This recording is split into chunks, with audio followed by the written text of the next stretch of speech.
हमारी ज़मीन जाएगी, हम विस्थापित होंगे, हम प्रभावित होंगे और हमारी अधिकार को ख़त्म करने के लिए ये काला कानून लाया गया है। खिलाफ में ये कानून अगर भारत सरकार वापस नहीं लेती है, जो काला कानून उन्होंने जो बनाया है, तो निश्चित रूप से हम कोयला खदान चलने नहीं देंगे। हम लोग 1 इंच ज़मीन को कोयलेरी को चलाने के लिए हम लोग नहीं दे सकते। झारखंड के लोगों का जो अधिकार है, जो जल जंगल ज़मीन पर जो यहाँ के लोगों का जो हक और अधिकार है, उसको समाप्त करने का एक तरह से ये कुचक्र एक साजिश है। परिसीमन झारखंड के लोगों का अस्तित्व का सवाल है। यहाँ जो चूँकि 5वीं अनुसूची झारखंड में लागू है और यहाँ 28 सीटें एसटी के लिए सुरक्षित है, आरक्षित किया गया है और एक तरह से यहाँ के जो जो आदिवासी है, यहाँ के जो मूलवासी हैं, उनको राजनीतिक अधिकार से कैसे वंचित किया जाए, ये परिसीमन के माध्यम से ये लोग ये षड्यंत्र कर रहे हैं। देखिए, माइंस एंड मिनरल्स को लेकर के जिस तरीके से यहाँ पे सेंट्रल के तरफ से जिस तरीके से दबाव दिया जा रहा है, आज यहाँ बैठक थी और आंदोलन की तैयारी किस तरीके से की जाएगी। हमारे साथ हैं फागू बेसरा जी। दादा, आप लोग आंदोलन की तैयारी आखिरकार किस तरीके से कर खान खनिज संशोधन विधेयक 2026 जो झारखंडियों के अधिकार को कटौती करने को लेकर के एक तरह से काला कानून जो भारत सरकार ने लाया है, उसका हम लोग हर स्तर से उसका विरोध करेंगे। आज झारखंड मुक्ति मोर्चा की केंद्रीय समिति की बैठक हुई और बैठक में इस कानून के खिलाफ में ये संघीय ढांचा पर हमला है, सर्वोच्च न्यायालय का आदेश का उल्लंघन है और खनिज क्षेत्र राज्यों के जो जनता है उनका जो अधिकार है, उनके अधिकार पर सीधा सीधी हमला है और इसका हर स्तर से इसका हम लोग विरोध करेंगे।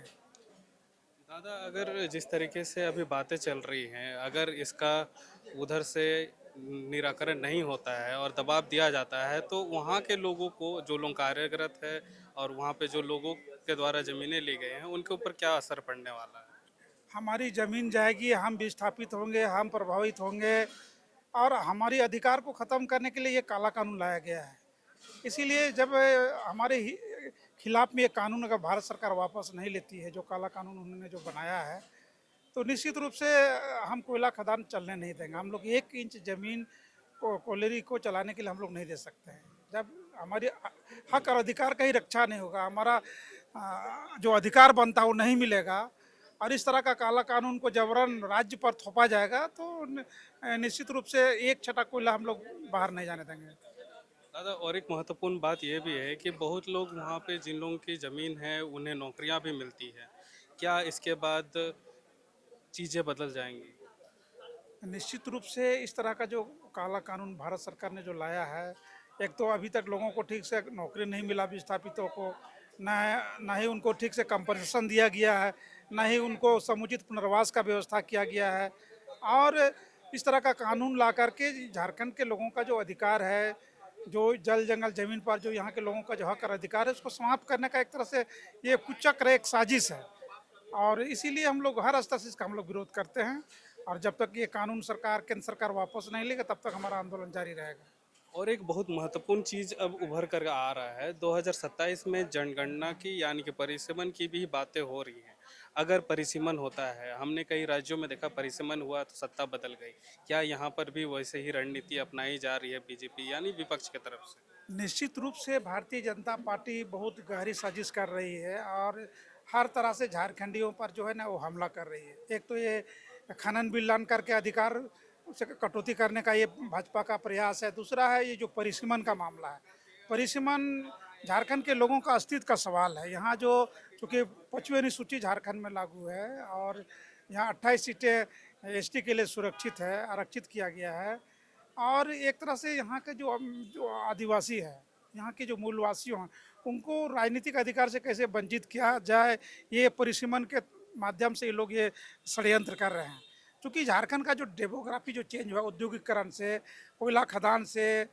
और ये बाहरी पॉपुलेशन यहाँ आकर के 25 अनुसूचित क्षेत्रों में एक तरह से जनसंख्या को ये दिखा करके ये लोग आदिवासी सीट को घटाने का षड्यंत्र कर रहे हैं। इसीलिए हम लोग परिसीमन पर भी हम लोग गहराई से हम लोग अध्ययन कर रहे हैं और हम लोग 5वीं अनुसूची के साथ भारत के संविधान में जो अधिकार मिला है, 5वीं अनुसूची में एक भी सीट आदिवासी का सीट नहीं घटना चाहिए, बल्कि जो सीट बढ़ेगी परिसीमन का नाम उसके अनुपात सीट बढ़ना चाहिए। आंदोलन की तैयारी और आंदोलन में कितने ज़्यादा प्रचुर मात्रा में आप लोग एकत्रित हो रहे हैं, और आंदोलन किस तरीके से होंगी वो बस बता ये झारखंडियों की अधिकार का सवाल पर ही हमला है और झारखंड के 3.5 करोड़ जनता का अधिकार का सवाल है और ये पूरे 3.5 करोड़ जनता के अधिकार को लेकर के झारखंड मुक्ति मोर्चा कटिबद्ध है, संकल्पित है और ये एक जन आंदोलन का रूप लेगा। और जिस तरह से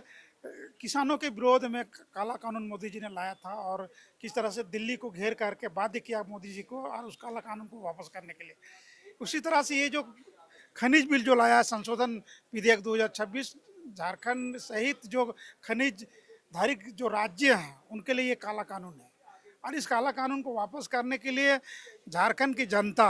आर पार की लड़ाई लड़ेगी और जब तक ये काला कानून को वापस नहीं होगा तब तक हम लोग पूरे जो